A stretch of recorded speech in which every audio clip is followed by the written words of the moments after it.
Halo guys, welcome to my channel. Jumpa lagi bersama aku, Melissa. Apa kabar teman-teman? Semoga teman-teman dimanapun berada diberikan kesehatan dan rezekinya lancar. Teman-teman, hari ini aku mau reaction video dimana video ini selalu terngiang-ngiang di otak aku. Dan otakku selalu bertanya, kenapa ya, kok bisa ya?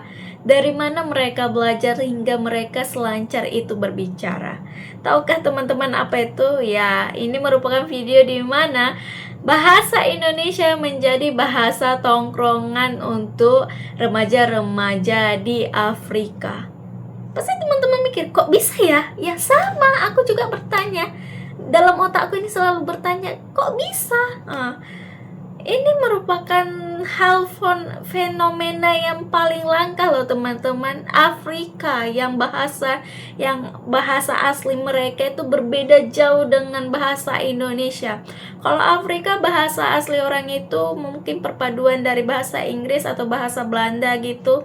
Sangat berbeda jauh dengan bahasa Indonesia. Tapi bahasa Indonesia menjadi bahasa tongkrongan mereka ya teman-teman. Video ini aku lihat teman-teman dari channel YouTube Indonesia Elite Group. Dan buat teman-teman, nanti untuk linknya aku letak di bawah deskripsi. Jadi teman-teman jangan lupa subscribe channel dia dan channel aku juga. Untuk kelanjutan videonya boleh kita lihat. Oke, mari kita saksikan teman-teman. Ini udah makan ikan. Udah Ini juga, dikasih. ini coba lihat mulutnya ini. Nah, sudah. Saya udah dimakan. Kamu puasa enggak? Enggak, Kenapa saya enggak udah puasa? makan ikan bang. Oh, kamu sudah makan ikan. Kamu enggak sahur? Nanti saya makan nasi lagi bang. Oh. Kamu puasa enggak? Enggak. Karena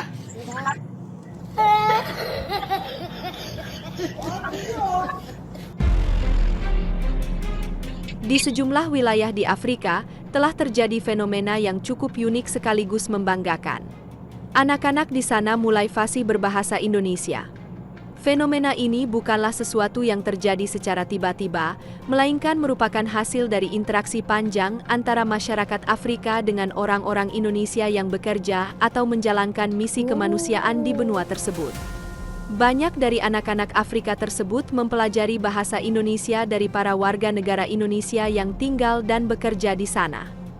Di antara mereka yang paling berperan besar dalam penyebaran bahasa Indonesia di Afrika adalah para anggota kontingen Garuda, pasukan perdamaian yang dikirim oleh Indonesia di bawah misi Perserikatan Bangsa-Bangsa, serta para ekspatriat Indonesia yang menetap di berbagai negara Afrika untuk keperluan diplomatik, pendidikan, dan kemanusiaan.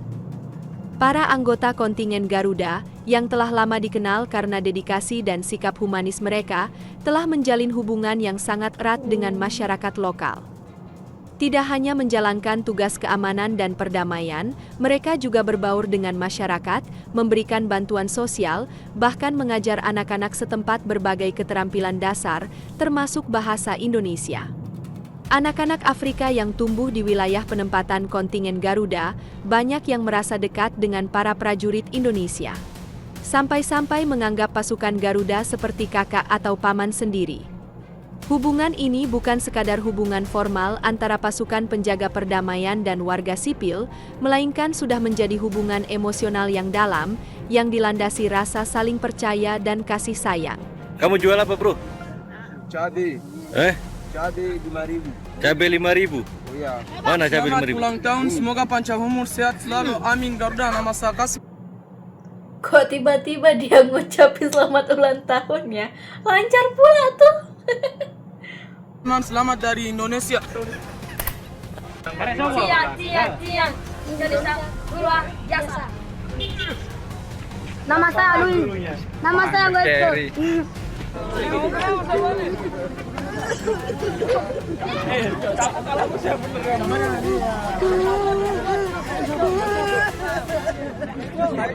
Ketika ada pergantian personel dalam kontingen, banyak anak-anak dan warga yang menunjukkan rasa kehilangan. Mereka terbiasa dengan kehadiran para anggota kontingen yang selalu membantu, memberikan pendidikan, layanan kesehatan, serta menjadi teman bermain dan belajar. Ketulusan dan kehangatan yang ditunjukkan oleh orang-orang Indonesia membuat masyarakat lokal memandang bangsa Indonesia dengan penuh rasa hormat dan cinta. Mereka tidak melihat Indonesia sebagai negara asing yang datang membawa kepentingan sendiri, seperti yang mungkin mereka rasakan dari kehadiran negara-negara besar lain. Bahkan, mereka secara terang-terangan menyatakan bahwa Indonesia berbeda dari negara-negara Asia lainnya seperti Tiongkok, Cina, yang sering diasosiasikan dengan ekspansi ekonomi dan kepentingan strategis. Sebaliknya, Indonesia dianggap sebagai negara besar lainnya dari Asia yang membawa nilai-nilai solidaritas, persahabatan, dan rasa kemanusiaan yang tinggi. Pandangan positif ini telah mengakar lama di benak sebagian masyarakat Afrika dan terus berkembang hingga kini. Bagi mereka, Indonesia adalah sahabat sejati. Negara yang datang bukan untuk mengambil, tetapi untuk berbagi. Nilai-nilai ini telah diwariskan secara turun-temurun, bahkan sejak era pasca kemerdekaan. Menjadi orang asing di negeri antah berantah di negeri nun jauh dari Indonesia memang wajar kalau jadi pusat perhatian. Jujur saja, sebagai traveler menjadi stranger atau orang asing yang paling beda sendiri dari lainnya itu menciptakan kepuasan tersendiri dan membuat perasaan senang dan bahagia buat traveler seperti diriku. Di negeri-negeri Afrika seperti Kenya misalnya sekarang memang jarang banget ada orang Asia. Orang asingnya pun ya kebanyakan orang-orang kulit putih. Ada juga komunitas orang-orang Cina, yaitu para pekerja Cina yang bekerja di sini untuk membuat infrastruktur dan pembangunan jalan di Kenya. Ada yang tanya, apakah aku dikira mirip orang Cina di sini? Selama di Kenya sih nggak ada yang mengira aku dari Cina loh. Tapi katanya mereka bingung untuk nebak aku asalnya dari negara mana.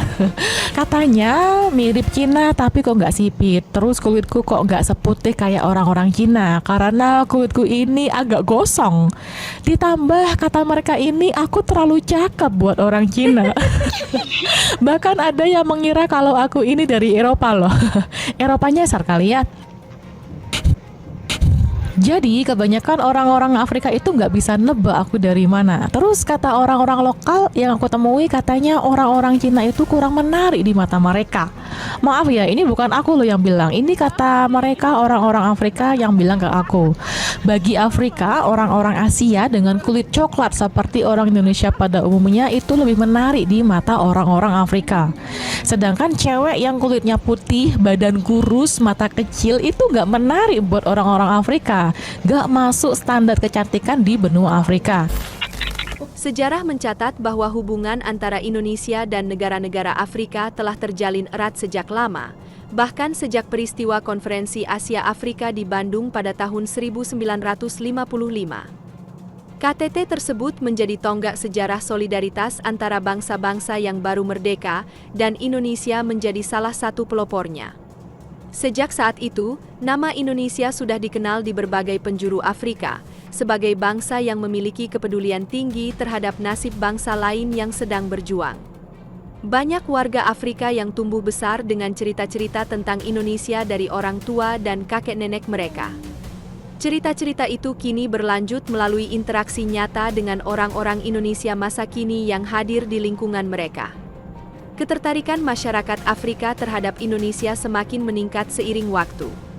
Anak-anak tidak hanya ingin bisa berbicara dalam bahasa Indonesia, tetapi juga ingin tahu lebih dalam tentang budaya, makanan, musik, dan cara hidup masyarakat Indonesia. Hal ini terlihat jelas ketika ada warga Indonesia baru yang datang ke daerah mereka, baik itu sebagai tenaga kerja, relawan, diplomat, guru, atau sekedar berkunjung. Mereka tidak segan untuk menyapa, berbicara, dan bahkan meminta diajari bahasa Indonesia. Interaksi ini tidak hanya mempererat hubungan antar individu, tetapi juga memperluas pengaruh budaya Indonesia secara alami dan tanpa paksaan. Muslim, ibunya. Ini berapa ini? Ini 15. Mahal. Tidak mahal saudara. Ini enggak kita semua orang, saya orang Indonesia, kamu juga. Ini orang Indonesia. Ada banyak. Minta enggak? Bu. Ada enggak satu paket enggak? Ini 50 biji. Perteman kamu. Tidak ada teman. 2 euro aja. 2 euro 15. Jadi 20 ya? 15 enggak Bu saya bilang? 1 2 3 4 5 lagi 5 susu 10, lagi 5 ini 15. 15 2 euro. Juga 10 boleh. Per orang Indonesia, orang Jakarta, Malang, Surabaya, Bandung, Bali, Sumatera, Semarang, Jawa, Jogja, Ambon, Kalimantan. Hafal dia. Orang baik, Hafal orang loh. jujur. Ibu-ibu, bapak-ibu di sini kalau mau beli nggak jualan lebih murah di sini. Saya orang Indonesia, kamu juga. Banyak dari anak-anak dan remaja Afrika yang bahkan mulai bercita-cita untuk melanjutkan pendidikan di Indonesia. Mereka melihat Indonesia sebagai negara yang tidak hanya aman dan ramah, tetapi juga memiliki sistem pendidikan yang lebih layak dan yang terpenting, budaya yang menarik. Beberapa bahkan mulai menghafal lagu-lagu Indonesia, menonton film dan sinetron Indonesia yang dibawa oleh para pekerja atau relawan, serta mempraktikkan salam dan ucapan khas Indonesia seperti apa kabar, terima kasih, dan sampai jumpa. Fenomena ini menunjukkan bahwa bahasa dan budaya Indonesia memiliki daya tarik yang kuat ketika dibarengi dengan perilaku baik, ketulusan, dan sikap inklusif dari warga negaranya yang membawa nama besar Indonesia. Pengaruh Indonesia di Afrika tidak dibentuk oleh kekuatan militer atau tekanan ekonomi, melainkan oleh kekuatan hati dan kemanusiaan. Hal ini tentu menjadi aset diplomasi budaya yang sangat berharga. Keberadaan kontingen Garuda dan ekspatriat Indonesia di Afrika telah menjadi jembatan yang mempererat hubungan dua bangsa secara alami dan penuh makna.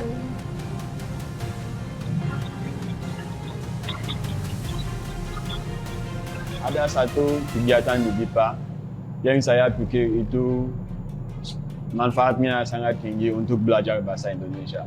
Mereka buat kesempatan untuk kami tinggal di desa selama 1 minggu.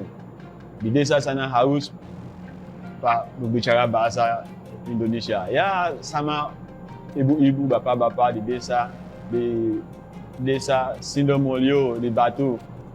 Ya, itu kegiatan yang sangat menarik, bisa belajar budaya sana, bisa belajar bahasa. Di sana saya mulai belajar bahasa Jawa. Iso dari sana. So I think saya pikir dari kegiatan itu buat dari DIPA mantap. Nah, ini Indonesia mantap. Melalui interaksi sehari-hari, bahasa Indonesia perlahan-lahan tumbuh sebagai simbol kedekatan dan persahabatan antara masyarakat Afrika dan Indonesia. Tidak berlebihan jika dikatakan bahwa Indonesia telah meninggalkan jejak yang mendalam di hati banyak warga Afrika.